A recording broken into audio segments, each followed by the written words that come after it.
바로 모두 자리에 앉아 주시기 바랍니다.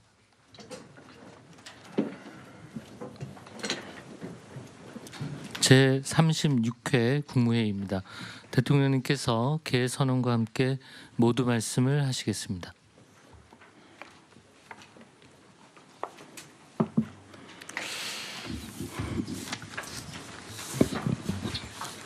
네, 제36차 국무회의를 시작하겠습니다.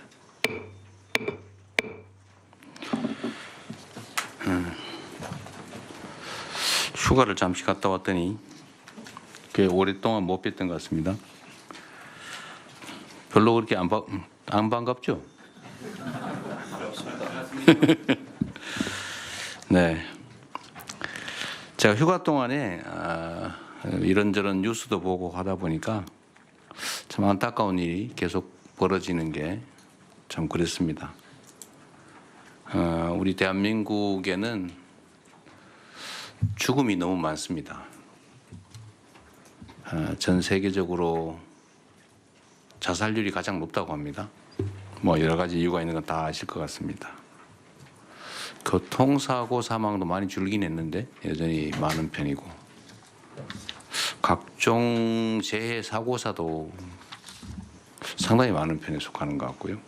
물론 대형 참사는 뭐 말할 것도 없습니다만, 그리고 일터에서 죽어가는 소위 산업재해 사망, 산재 사망도 여전히 많은 편입니다. 제가 계속 강조하고 있는데 사람 목숨만큼 중요한 게 어디 있겠습니까? 다 먹고 살자고 하는 일인데, 이 사는 문제에 위협을 받으면 안 되겠죠. 특히 살기 위해서 같은 일터가 죽음의 장이 되어서는 절대로 안 됩니다.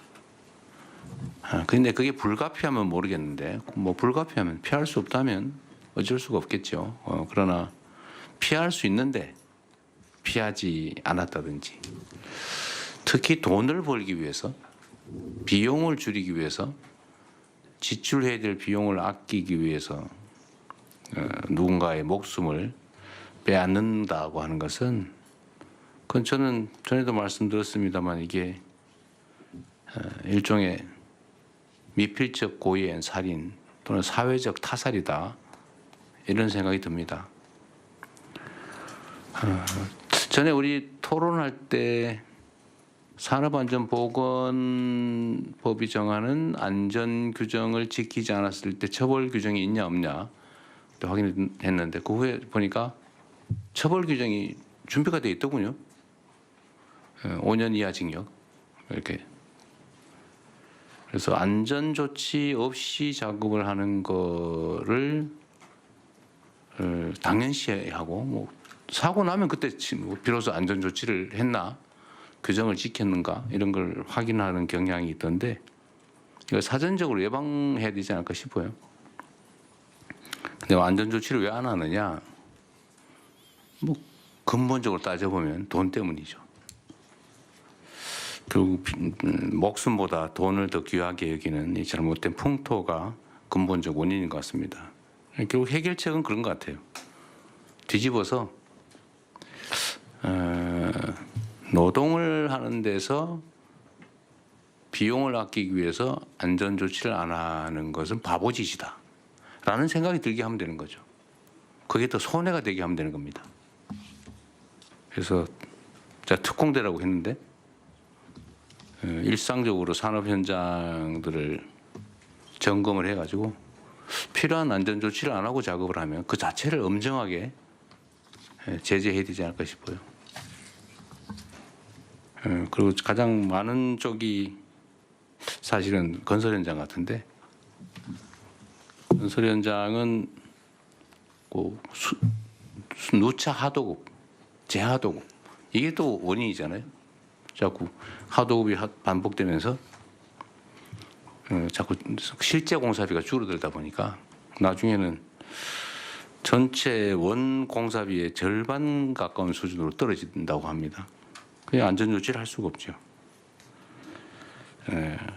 어쨌든 하루에도 몇 명씩 이렇게 죽어가는 이걸 제가 이렇게 몇 차례 얘기한다고 쉽게 바뀔 거라고 생각하지 않습니다. 워낙 구조적인 문제고 뭐 건국일에 계속되어 왔던 일이니까 그렇다고 해서 지금 계속 방치할 수는 없는 일이고 어쨌든 우리가 이렇게 조금씩 노력하면 조금씩은 바뀔 건데 어쨌든 이번에 반드시 이런 후진적인 산재공화국 반드시 뜯어 고치도록 해야 되겠습니다.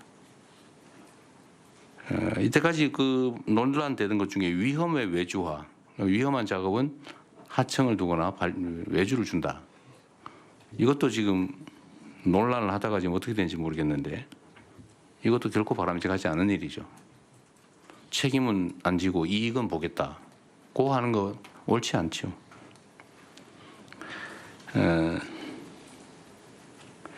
어쨌든 제도가 있는 범위 내에서 할 수 있는 최대치의 조치를 해 주시도록 하고 오늘 이제 회의 주제 중에 이게 있죠.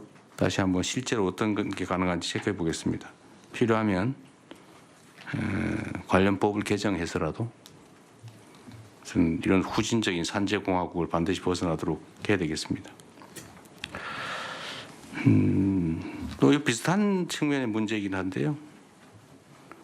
요새 외국인 또는 사회적 약자들에 대한 이런 인권 침해나 폭력, 차별이 문제가 되는 경우가 많아 보입니다.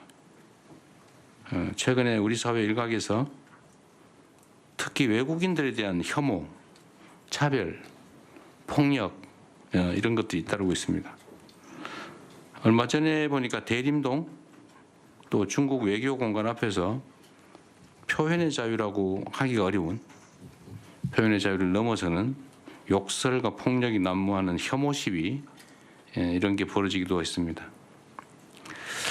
이런 모습들을 다른 나라에서 봤을 때 과연 대한민국이 어떻게 보일지 한번 생각해 봤으면 싶습니다. 다양성과 포용성을 중시하는 민주주의 모범 국가라는 우리 대한민국의 위상에 결코 걸맞지 않은 모습들입니다. 전 세계가 K-문화에 열광하면서 우리를 주시하는 상황에서 대한민국의 국익 그리고 국격에도 부정적인 영향을 미칠 게 분명합니다. 관계 당국은 이주노동자 또는 외국인 또는 사회적 약자들에 대한 부당한 차별 또 인권 침해 이런 것들이 재발하지 않도록 필요한 조치를 철저히 취해 주시고 혹시 필요하다면 제도적 보완책도 마련해 주시기를 당부드립니다. 최근에 대북 확성기를 저희가 철거를 하고 있습니다.